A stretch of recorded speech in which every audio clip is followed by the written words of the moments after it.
Now, you were a teacher? Yes, I've been everything under the sun. Okay. I was a first grade teacher, a fifth grade teacher, a sixth grade teacher, public school and private school, a curriculum director, an assistant head of school, and then assistant principal in Lamar for 12 years. So I want her to give us tips, suggestions, things that we can do to support teachers. Oh wow, there's a ton of those. So, normally just filling their buckets is enough, but honestly, after COVID and this past year, what they really need is things like going up and covering a lunch duty so they have an additional 30 minutes to plan.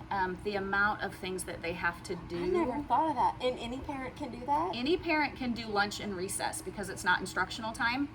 So you would have to clear the volunteer process, like you'd have to clear the district background checks. Yeah. Really, as much as they love, your verbal support and the pencils and things like that, what they really need is that help relieving stress, because their job is just, it's 12 jobs, and that's not an exaggeration. And so they're busting it to do everything that they can, and to just feel like you're ahead is a rarity. And just coming up with ways to really help relieve stress and being understanding. Like if you don't get the teacher that you want, or you're not in the GT filler class, or those kinds of things, we're just not in that day and age. There's 400 and some teacher vacancies, and it was on the news for like a million different districts, but there are no teachers. And I know.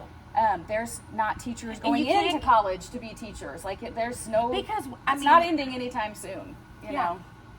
Why would they? Why? Right. Babysitters get paid more. Mm-hmm. They are demeaned. They are sworn at. They are called horrendous names with zero responsibility. By the parents and the kids. Yes. And I think I love that my kids have had so many amazing teachers that are so passionate, and like, I don't do this for the money, I do this for the kids, and those are the ones you want. Wrote letters for probably 30 or 40 people in the last 2 years. Not one of them left education for less pay. No. Not one. And so there's just so many pieces of that, of be a supporter, and realizing that we're really on the same side. And I think parents forget that a lot, that that teacher in that classroom and really even that administrator, they're on your side. They're working in a system that's broken, and when you lose it, you just look like a jerk. You just look like a jerk. So, okay, so I told you, I was an education major for 3.5 years. Love kids. I probably would have done Title I, just that, I can't deal with parents. Yeah. I can't deal with entitlement, which is a big reason why we're back in Sugarland. Yeah. Because to you, it probably seems that way compared to where you were, but this is better, Absolutely. I feel, than where we were. So definitely different levels of that. But I just can't, my kid is smart, so they need to be in GT, or me. Yes. I just, and it really, all of that really comes down to our own ego as parents. I've told several parents in Greatwood over the years, I've had that almost every year. I get a call from a friend that's like, I have a friend who's really concerned about this, can you help me? And I do that a lot for people.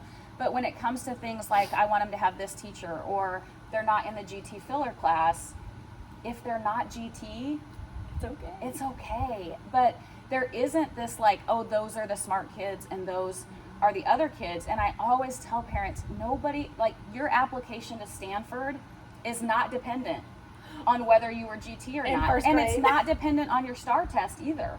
Right. And so those kinds of things, just helping with that perspective, because when they're little in elementary, you have so much more control and you just want what's best for them. And so helping educate parents on, no, he is special and he is smart. And he's amazing. And he's amazing. Talented. Yep.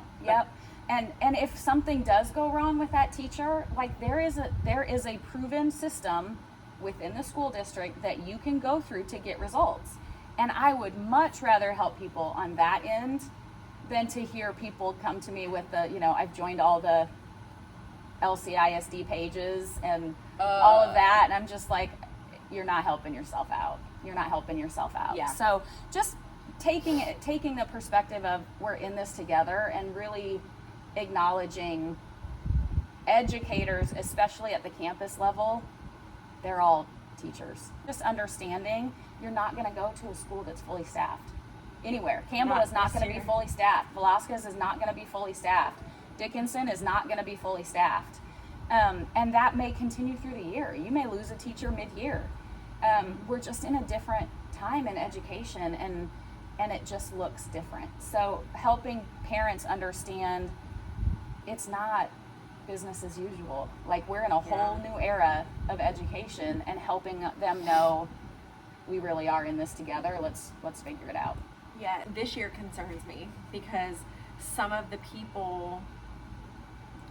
my friends that I see as amazing teachers are leaving. Yes. You being one of them.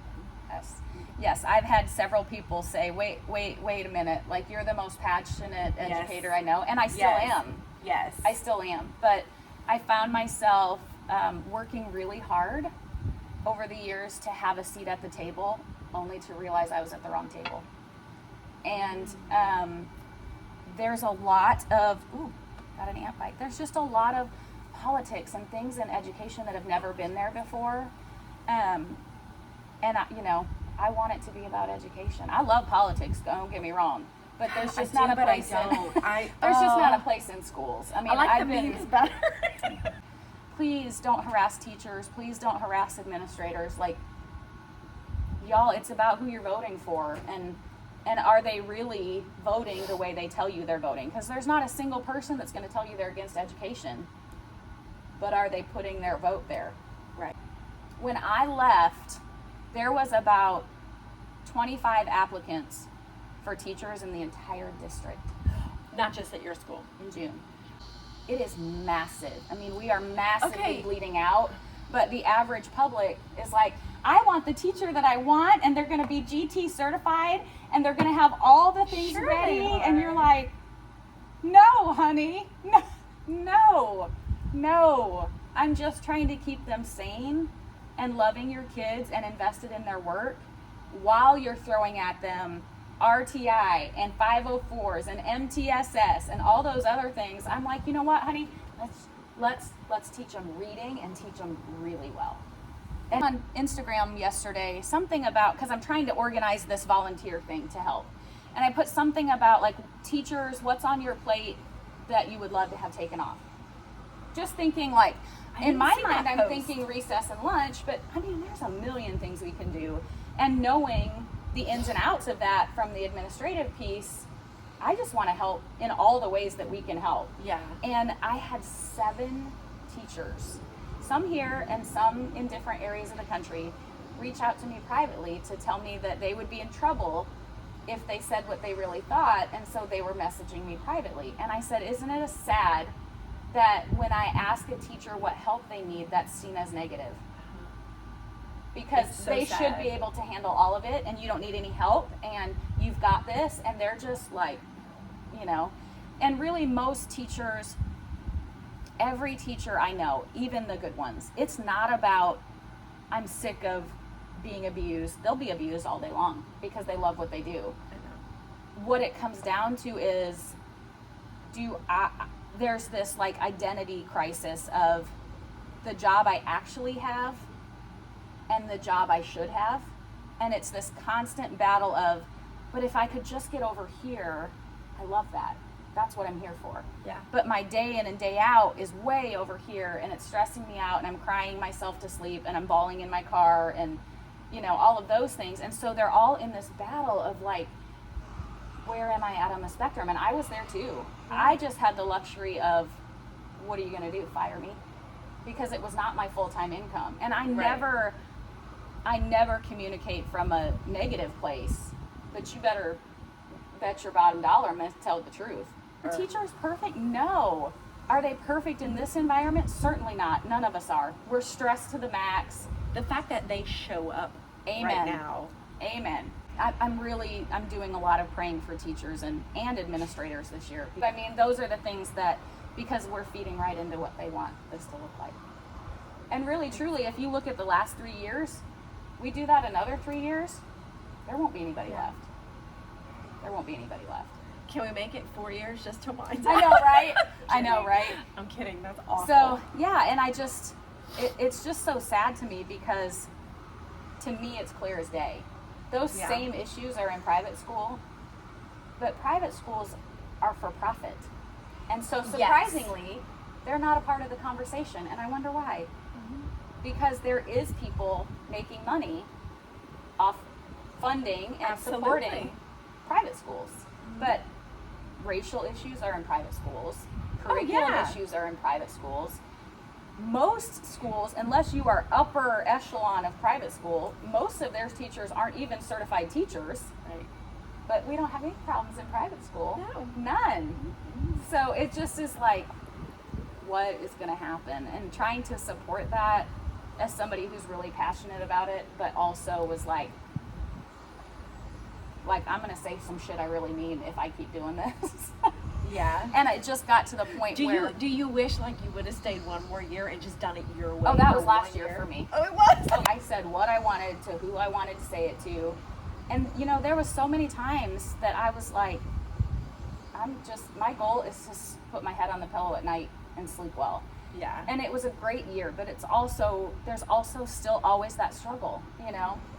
At the end of the year, there were several things that came up with teachers, and I was like, no, this is sort of my God wink that I'm out.